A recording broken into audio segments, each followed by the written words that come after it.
Good morning, everyone. Happy Sunday. Welcome to Not the Revenge Garden, which is still being rehabbed. The snow has finally stopped and is melting off, so we can start getting into the Revenge Garden, but we haven't gotten back there yet to do some rehab on it. So you got me by the fire again. I also have been fighting this terrible cold that's been going around, so I apologize if my voice sounds funny or if I cough a little bit. I'm going to do my best to get through these for you this morning without interruption. We are going to start with Laurel Greer's Lights, Camera, Wedding? How am I going to face them all? She whispered. I'm going to walk into my parents' house and they're all going to wonder what I did to screw it up this time. No way. They give you too hard a time some days and that's unfair, but they do love you. They'll support you, Brody said. How do you know? Because you didn't do anything wrong. A big palm splayed across her head, stroking her hair. It'll be okay. She brushed his hand away. Who knew what her chin-length curls looked like after hours of packing and bouquet touch-ups? Before she boarded the plane, she'd have to unearth one of the rainbow slouchy beanies Brody had knit for her over the years, cover up the evidence of her lack of sleep. The showrunners don't love me, though, she said. Who knows how they'll react? He squeezed her shoulders, grounding her like he always managed to do. Want me to come? She knew he would, and the thought of having someone at her side who was fully in her corner was super tempting, except it's not your job to hop on a plane this time. Helping her move from Costa Rica to Orlando, and then less than a year later, Orlando to Seattle, 3 rescues like that would be too many. I need to prove I can follow through on this, even though it's not going to be as successful as I hoped. Gathering her things, she did what she needed to lock up and motioned Brody to the door. She carted her suitcase out. He eyed her single piece of luggage. Where's all the rest of your stuff? I swear you had 3 suitcases and 4 boxes while you were packing last night. That's all in my office, along with everything else I own. I spent most of the night moving things from my Jason's place, and there's no point in hauling any of it to Montana. I won't need any of the wedding supplies or my dress. Wait, did you sleep here? You should have called. My guest room is always yours whenever you need it. She shook her head. She hadn't been ready to face anyone. I dozed in my office chair for an hour, but then I needed to get straight to work. It was fine. He sent her a look that said it was the opposite of fine and pressed a button on his fob to open the hatch. The door lifted. A large duffel bag occupied one side of the trunk. She cocked an eyebrow at him. Had he jammed his hands in his pockets and started whistling, he couldn't look any more guilty. I already changed my flight, he said. I'm on the same one as you. The same flight? But you didn't know what happened. Why would you think you needed to come? Bracing a hand on the door of the hatch, he said, gut feeling, I guess. Her own gut wobbled from exhaustion and unsure how to process his unilateral decision. She made her way to the passenger seat. A bulk bag of organic gummy bears from the health food store across the street sat on the console next to the golden latte in the cup holder. He pointed to it. For you. Her heart went a little mushy. Thank you. I know changing my flight smacks of domineering, and I can't regret doing it, especially now. You need a friend. No, Brody, I need a fiancé. He reached over and squeezed her hand, his fingers strong and calloused from spending most of his life with an oar in his grip. Comforting. Not a solution. She hadn't been kidding when she said she needed a groom. She didn't want one. The thought of getting married turned her stomach at the moment, but the possibility of financial ruin was even worse. Why did I have to apply to have my wedding be the deluxe version? He winced. What's that bill gonna be? She gave him her estimate of half the costs. It's in the contract that the production company only pays for the actual wedding expenses if the event goes through. Ouch, you never told me about that clause. A dark blonde brow lifted. Was that on purpose? Maybe. He would have recommended caution for sure, and her cheeks heated. Reality TV contracts are typically harsh.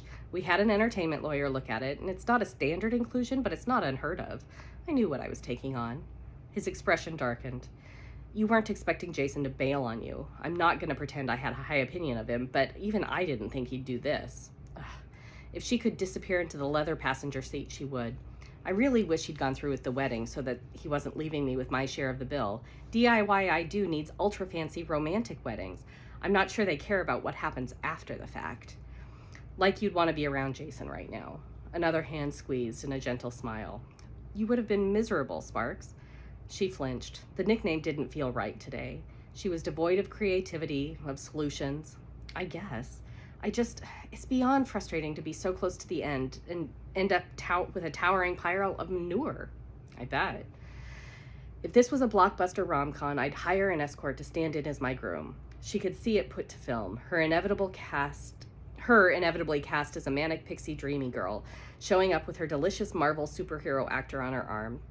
He charmed the production team, her family, and her, eventually into bed, please and thank you, given that she was a sucker for biceps and self-depreciating humor. And wait. She whipped her head towards Brody, who'd had his wrist on the steering wheel and a hand on the shifter. He had biceps and a self-depreciating humor. He could charm the production team, and her family already loved him. As long as it was clear she didn't expect him to tumble into bed with her and his obligations would end the minute the cameras stopped rolling, a flash of inspiration burned away some of her dread. Brody, will you marry me? That is Laurel Greer's Lights, Camera, Wedding. All right. We are going to shift over, excuse me, just a second, to Kerry Eveylyn's featured story is Christmas on Ice, which is a sweet small town holiday romance. It is featured in the book Small Town Christmas Box Set, which is a curated collection of holiday stories. Easy for me to say. This is Kerry Eveylyn's Christmas on Ice, which is in Small Town Christmas. Cammie slid her arm under mine and turned me towards the street. I still can't believe you haven't been to Papa Ruffino's. It's the best pizza in town. I keep meaning to, but it's hard not to keep going back to Brewski's. The service there is the best. Cammie chuckled and we chatted lightly as we walked around the block toward Main Street. She'd made a reservation, so we were seated right away. The traditional Italian eatery had low lighting, wooden booths, and murals of vineyards painted on the side wall. So, what's your favorite pizza? I asked, scanning the extensive menu. I'll eat anything except anchovies. She made a face. No worries there. I like the South Shore bar pizza, though. What's that? It's a pan-style pizza with a biscuity kind of crust and mostly cheddar cheese. The sauce and cheese go all the way to the edge of the pan, making it a greasy, crispy, buttery mess. It's especially delicious with pineapple and ham. I stared at her, trying to process what I'd heard. Pineapple on a pizza? With ham? How did they ever come up with that? The best, she laughed.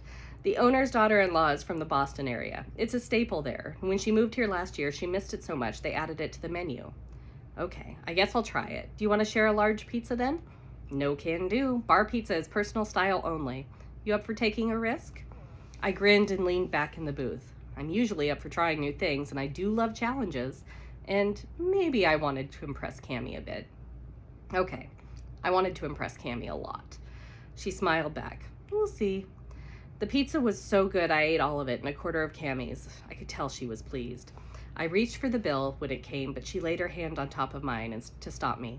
The warmth of her hand on mine sent a jolt of awareness sizzling through me. I'm really glad you liked it. Let me treat you? She asked.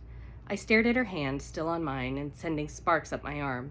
Such a simple gesture, but it was having a complicated effect on me. I took a steadying breath before I spoke. Thank you. Let me get dessert then? Maybe we can stop at that crepes place we passed a few buildings down. I'd love that, and it's not that cold. We could bring them to the park. There's a bench by the Christmas tree that's a great spot at night. The colored lights reflect off the snow, and it looks like a magical wonderland. Sounds perfect and romantic. Maybe she'd changed her mind about the whole friends thing? Outside, Cammie tucked her arm through mine again. We strolled lazily, breathing in the crisp pine-scented air and taking in the holiday decorations, comparing them to outdoor decor back home. Garland-wrapped lampposts connected by strings of colored lights lit our pathway to the crepe Suzettes, a stark contrast to the twinkle lights wrapped sable palms in our low country neighborhoods.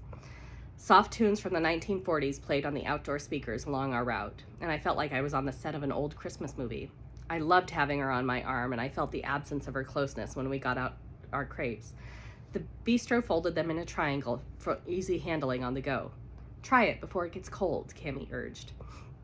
I bit into the warm treat, savoring the fruit inside. Wow, that's amazing. It's my favorite. She opted for whipped cream on hers, and when she took a bite, it left a puffy white mustache under her nose. I wanted to kiss it off more than I wanted to win our next game. Shoot, we forgot napkins, she said, stretching her tongue up to try to swipe the whipped cream. I held back a groan as a flood of inappropriate thoughts rushed through my mind. You missed some. May I? She nodded, and I gently wiped the corner of her mouth. Her full lips were bare and cold, and she shivered despite the warm crepe. It took every ounce of strength I had not to lean down and warm them up with my own. Thanks. She pressed her lips together and I just continued to stare at her mouth. You're staring, she whispered. Sorry, I can't help it. Our eyes locked and we didn't need words to communicate what we were both feeling. It was clear she felt the chemistry between us. Was she weighing the risk as I was? Her hand dropped and she laced her arm through mine again. Let's go to the park. We walked over to the creek bridge just south of the park. The soft swishing sound of the water flowing over the rocks was soon replaced by the Christmas music projected from hidden speakers. This way. Cammy wove us through the trees toward a massive pine at the northern end. I'd driven by it countless times, but never stopped to appreciate it. Oh, good, it's empty. Ahead of us, just to the right of the tree, a wrought iron bench sat in the warm glow of the lights. Cammy let out a happy sigh as we sank down onto it. I wondered if she'd even noticed if it was cold as an ice bath. Our thighs touched, and again my pulse kicked up a notch. I slid away just enough so that we weren't touching. The cool absence of the heat from her leg through our jeans calmed me. We finished our crepes in silence, basking in the ambiance. Not a moment felt awkward, and I hesitated to speak, fearing my voice would cut into the mood. I needed a minute to think about being this close to her and staying within the friend zone rules. I gathered our trash and walked to the nearest bin. On the way back, I decided it wouldn't do any harm to extend my arm. When I returned, I took a risk, stretching my arm behind her to rest it on the back of the bench. Cammy leaned her head onto my shoulder. You ever just sit and wonder if you'd followed certain advice where your life would be right now? Yeah, I felt that deeply. But I try not to dwell on it. I don't want to have any regrets, you know? I have a lot of regrets. She shifted, pulling her legs up and crossing them on the bench. I hope you don't regret tonight. I slid my arm off the bench and cupped her shoulder. Just one thing about it. I turned to find her looking up at me. Again, I felt like we were talking with our eyes. What's that? My breath puffed out in a cold cloud between us, blurring her features, but there was nothing blurry about what she wasn't saying. But I wanted to hear her say it. That friend zone line I drew, do you think it would be a bad idea to cross it? I don't know, but I want to cross it. I ankled my face over hers. Our lips met, and what I thought would be a quick, gentle kiss was anything but. Cammy wrapped her arms around my neck and tugged me closer. I kissed her with everything I had. I wanted her to know, to feel that this meant something to me. I needed her to know that this was important. Wow, she breathed, pulling away. I've never been kissed like that before. That's a crime. We should kiss again so you can't say that anymore. She grinned and climbed onto my lap. Kiss me like that till they turn the tree lights off? With pleasure. That is an excerpt from Kerry Eveylyn's Small Town Christmas Story, which is Christmas on Ice. Thank you for joining me today. I hope you all have a wonderful, safe, happy week, and I'll see you next time. Bye-bye.